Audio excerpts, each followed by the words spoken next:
Εκείνη την περίοδο, όσες από τις κατοικίες των πλουσίων δεν είχαν εγκαταλειφθεί από τους ιδιοκτήτες τους, κράτησαν την περιοχή ως ζώνη κατοικίας για ένα διάστημα.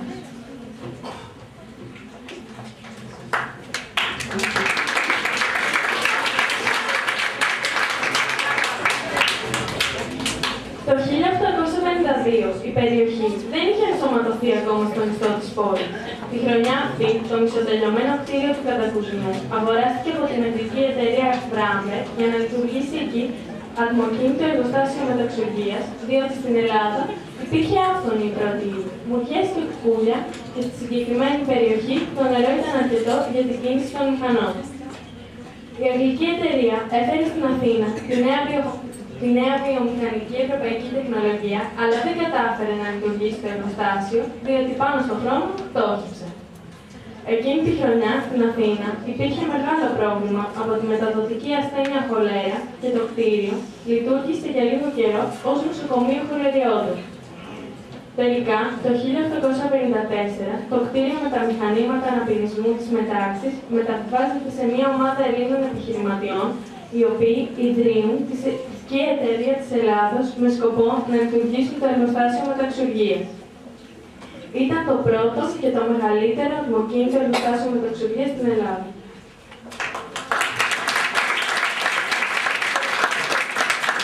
Οι λόγοι που οδήγησαν στην απόφαση λειτουργίας του χώρου ως εργοστάσιο μεταξουργίας ήταν οι εξής.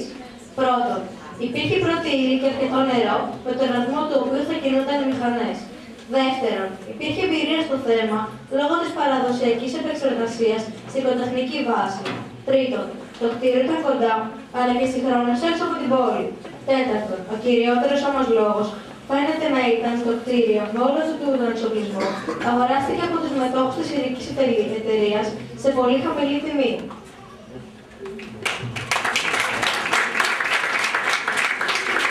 Η στόχη της εταιρείας φαίνεται πως ήταν αναπήμιση της μετάς και κατασκευή μεταξωτών υφασμάτων, εμπόριο κουκκινιών, αυτό προέκυψε αργότερα, διότι συνέφερε οικονομικά, μεγιστοποίηση των κερδών.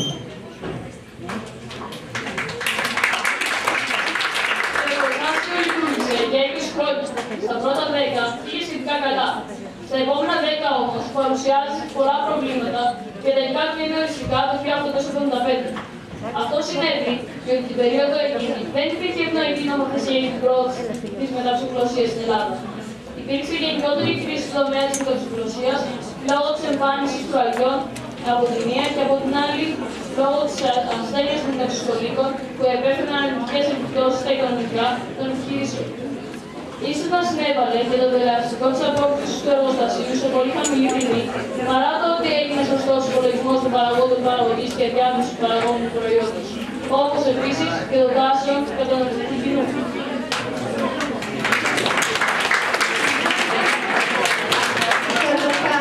Έπαιξε σημαντικό ρόλο στην πολιτιστική διαμόρφωση της περιοχής, στην οικονομική ανάπτυξη, στη συγκέντρωση διάφορων επαγγελματικών δραστηριοτήτων, αλλά και στη διαστρωμάτιση του κοινωνικού ιστού. Για τους λόγους αυτούς, η περιοχή που σήμερα ορίζεται μεταξύ των οδών Πειραιώς ή Παναγή Τσαντάρη, Ιεράς Οδού Κωνσταντινούπολεως, Ανδρομάχης, Πλατείας Καραϊσκάκη, Οδό Αγίου Κωνσταντίνου και Πλατείας Ομονίας, ονομάζεται Μεταξουργείο. Στη διαφάνεια βλέπουμε τη θέση της Πολύμα σε σχέση με τη θέση του Μεταξουργείου στο Δήμο Αθηναίων. Το εργοστάσιο λοιπόν συγκέντρωσε κόσμο στην περιοχή. Όχι προς τους πρίγκιπες, αλλά εργατόκοσμο που ασχολούνταν με διάφορες επαγγελματικές δραστηριότητες, στις οποίες χρησιμοποιούνταν εκτός από τους εργάτες και ειδικοί τεχνίτες. Όπως προκύπτει μέσα από το βιβλίο της Χριστίνας Αγρετώνη και της Χριστίνας Χατζιωάννου, λειτουργούσαν στην περιοχή σιδηρουργία, χαροποιία, αλευρόμητος, αλλά και πυδομετωπία, κοιτιοπία κτλ. Οι άνθρωποι που ζούσαν εκεί έκτισαν σπίτια ανάλογα με τις ανάγκες και τις δυνατότητές τους. Συνήθως φτιάχτηκαν όμορφα, διόρροφα οικοδομήματα που στο ισόγειο στεγαζόταν η επιχείρηση και στον όροφο ήταν η κατοικία του ιδιοκτήτη. Τα σπίτια ήταν βέβαια μικρότερα και από τα κωδικά της περίοδου του 1833-1836, αλλά ήταν ζεστά και ανθρώπινα. Καμία σχέση με τη σημερινή εικόνα του Μεταξουργείου. Από τις φωτογραφίες της περιοχής συμπεραίνουμε ότι ήταν όμορφη η περιοχή τότε, όπως και όλη η Αθήνα.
Πολλά από αυτά τα όμορφα οικοδομήματα που αναφέραμε παραπάνω, δυστυχώς έχουν φεμιστεί και στη θέση τους φύτωσαν τεράστιες χρήσεις πολυκατοικίες, χωρίς ρωμάς και χωρίς ύλο, παγερές και πρόσωπες, μικροκόπτες επιγραφές, χωρίς καμία κομψότητα.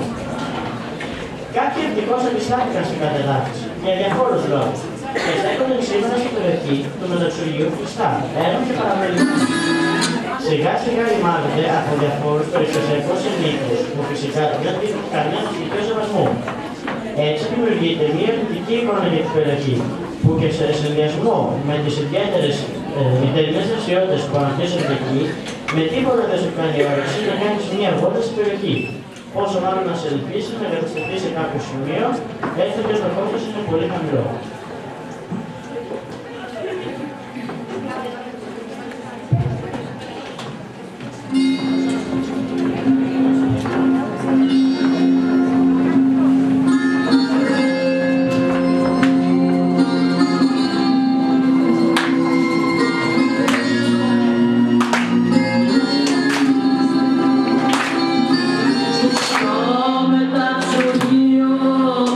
Πίσανε τα φώτα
δρόμους και στέκονται σήμερα στην περιοχή του Μεταξουργείου κλειστά, έρμα και παραμεριμένα. Σιγά σιγά ρημάζονται από διάφορους περιστασιακούς ενίκους που φυσικά δεν δείχνουν κανένα στοιχείο σεβασμού. Έτσι, δημιουργείται μια αρνητική εικόνα για την περιοχή και σε συνδυασμό με τις ιδιαίτερες νυχτερινές δραστηριότητες που αναπτύσσονται εκεί, με τίποτα δεν σου κάνει όρεξη να κάνεις μια βόλτα στην περιοχή, πόσο μάλλον να σε ελκύσει να εγκατασταθεί σε κάποιο σπίτι, έστω και αν το κόστος είναι πολύ χαμηλό. Εμείς όλα αυτά τα είδαμε μια Κυριακή του Οκτώβρη, όταν αποφασίσαμε να επισκεφτούμε το χώρο του παλιού εργοστασίου και την εγκύτερη περιοχή μαζί με τους καθηγητές μας και 5-6 γονείς και έρευνα παιδείου, ώστε να εντοπίσουμε τα προβλήματα και να διαμορφώσουμε ανάλογες προτάσεις για την αναβάθμιση της περιοχής. Το κτίριο του εργοστασίου από το 1875 παρέμενε εγκαταλειμμένο και σιγά σιγά έχει αρχίσει να ερημώνει. Σήμερα ανήκει στο Δήμο Αθηναίων κατόπιν της δωρεάς του Γιάννη Δουρούτη και βρίσκεται σε στάδιο αναπαλαίωσης ανακατασκευής.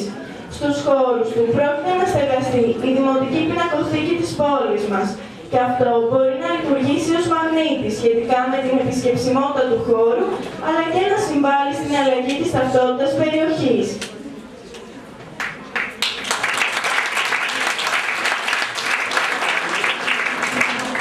Για καλή μας τύχη, μάθαμε ότι ο Δήμος της Αθήνας κάνει μεγάλες προσπάθειες για την αναβάθμιση της περιοχής του Μεταξουργείου.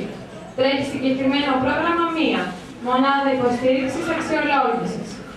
Ήμασταν πολύ τυχεροί που γνωρίσαμε την υπεύθυνη του προγράμματος αυτού, κυρία Ραγουδάκη Αναστασία, καθώς και τους συνεργάτες της, κυρία Καλδί Δήμητρα και τους κύριους Ζέλβα Τάσο και Κατράκη Κώστα. Ενδιαφέρθηκαν για το πρόγραμμά μας και μας παρήγαν όλα τα στοιχεία που χρειαστήκαμε για να λειτουργήσουμε επικοδομητικά στο πρόγραμμα. Μας βοήθησαν πολύ ώστε να κινηθούμε με ασφάλεια στην περιοχή του Μεταξουργείου και μας διέθεσαν την τεχνογνωσία, όπως και τα μέσα για τη φετινή μας καλλιτεχνική παραγωγή, το ψηφιακό animation.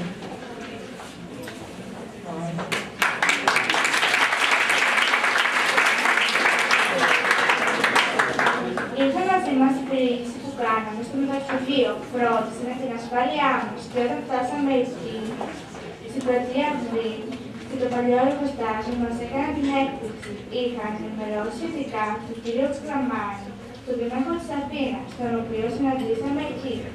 Έγινε μια ενδιαφέρουσα συζήτηση με τον κύριο Δήμαρχο και την κυρία Ραγουδάκη, τους πολιτικούς μηχανικούς που ήταν στους εργοτάξεις του παλιού εργοστασίου.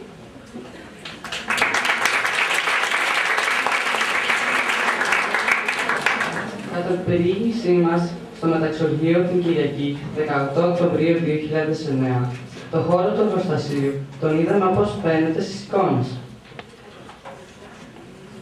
Για να φτάσει όμως στη σημερινή το κατάσταση, το κτίριο, οι μηχανικοί, οι αρχιτέκτονες και οι τεχνικοί εργάσεις ήταν σκληρά.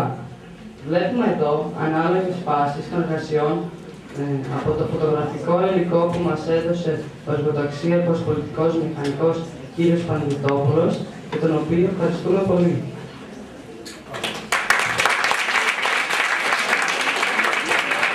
Εδώ βλέπουμε τα απομεινάρια ενός ρωμαϊκού αρχοντικού, πάνω από τα οποία οικοδομήθηκε η οικία του πρίγκιπα Κατακουζινού. Έγιναν ανασκαφές και βρέθηκαν 2 δωμάτια ρωμαϊκής περίοδου, μια δεξαμενή και 9 τάβλη. Οι επισκέπτες του παλιού εργοστασίου του Μεταξουργείου θα μπορούν να βλέπουν τα απομεινάρια του αρχαίου σκουφιού κάτω από ένα γυάλινο δάπεδο και να μαθαίνουν σχετικά με την ιστορία του από ενημερωτική πινακίδα, εικόνα που βλέπουμε να υπάρχει σε όλους τους μουσιακούς χώρους.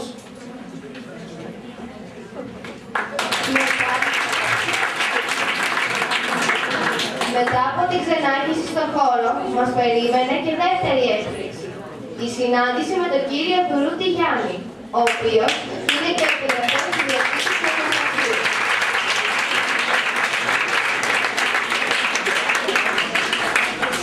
Το 1875 ως το 1890, το πρώην Μεταξουργείο είναι στην ιδιοκτησία του Γιάννη Δουρούτη. Η οικογένεια Δουρούτη ξεκίνησε από τους Καλαρίτες της Υπήρου. Τα μέλη της δραστηριοποιούνται κυρίως στο εμπόριο υφασμάτων και ένας δουρούτης, ο Κωνσταντίνος, ήταν ένας από τους 10 επιχειρηματίες της ειδικής εταιρείας. Χαρήκαμε πολύ για την γνωριμία, αλλά νομίζουμε ότι χάρηκε και εκείνος. Μια συμμαθήτριά μας, η Σμαράγδα, εντελώς αυθόρμητα, πρότεινε να τραγουδήσουμε στον κύριο Δουρούτη το τραγούδι «Το γυλαικάκι που φορείς». Ο κύριος Δουρούτης ευχαριστήθηκε πολύ και τραγούδισε μαζί μας. Ήταν πολύ συγκινητικό. Απόψε θεωρούσαμε ότι θα ήταν εδώ μαζί μας. Τελικά πρόλαβε κάποιος άλλος και ο παππούς Δουρούτης έφυγε από κοντά μας πριν από λίγες μέρες τα 96 του χρόνια.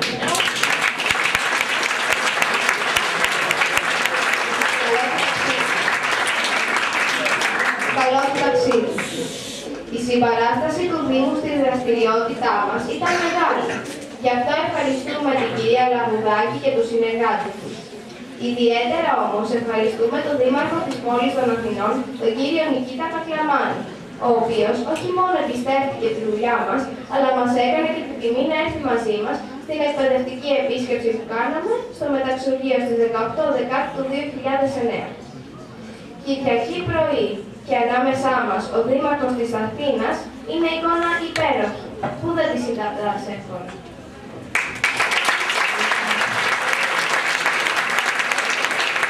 Πραγματικά ήταν μια πολύ ωραία Κυριακή εκείνη τη μέρα για τα παιδιά. Με συγχωρείτε που διακόπτω τώρα, αλλά μαζί μας απόψε βρίσκεται και ο κύριος Κακλαμάνης, ο Δήμαρχος των Αθηνών.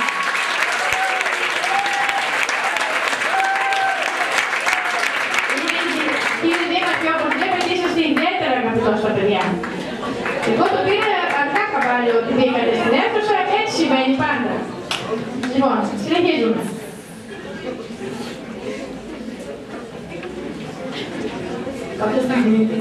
Κάποια στιγμή η περιήγησή μας στο Μεταξουργείο έφτασε στο τέλος.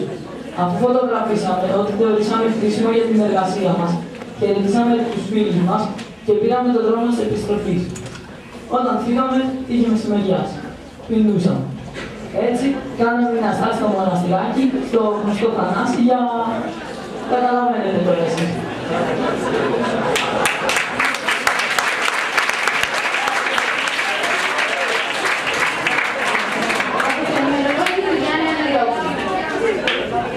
Από το ημερολόγιο του Γιάννη Ανδριόπουλου. Κυριακή 18 Οκτωβρίου 2009. Μετά την περιήγησή μας στην περιοχή του Μεταξουργείου, μπορώ να πω ότι εκείνη τη μέρα κάναμε μια διδακτική και ιδιαίτερα ενδιαφέρουσα περιήγηση στο παλιό εργοστάσιο Μεταξουργείας των Αθηνών και γενικότερα στο Μεταξουργείο.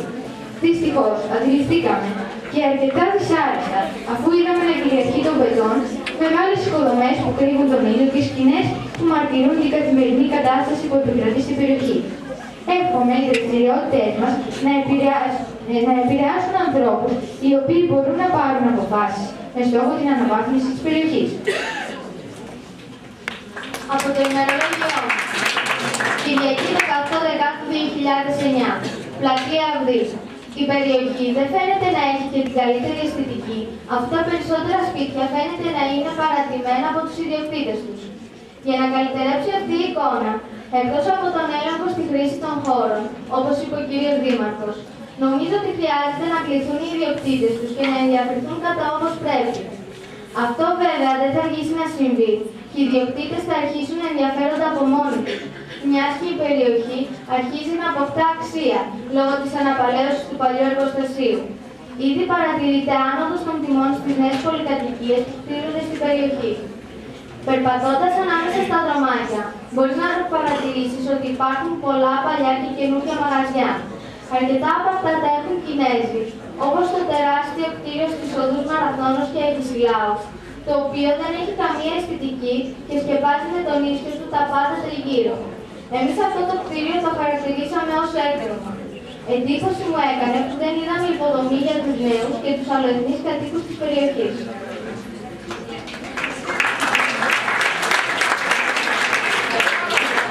Μετά από αυτά, συγκεντρώσαμε τα στοιχεία που χρειαζόμασταν. Στις Συζητήσαμε και σκεφτήκαμε σχετικά με τα προβλήματα της περιοχής. Επιστρατεύσαμε τη φαντασία, την αισθητική και την καλλιτεχνική μας δυνατότητα και μια Κυριακή πρωί πήραμε τις φωτογραφίες της περιοχής του Μεταξουργείου, χρώματα και διάφορα άλλα υλικά και αρχίσαμε να καταθέτουμε τις προτάσεις μας μέσα από τα μάτια τα δικά μας για ένα Μεταξουργείο σημερινό και ανθρώπινο.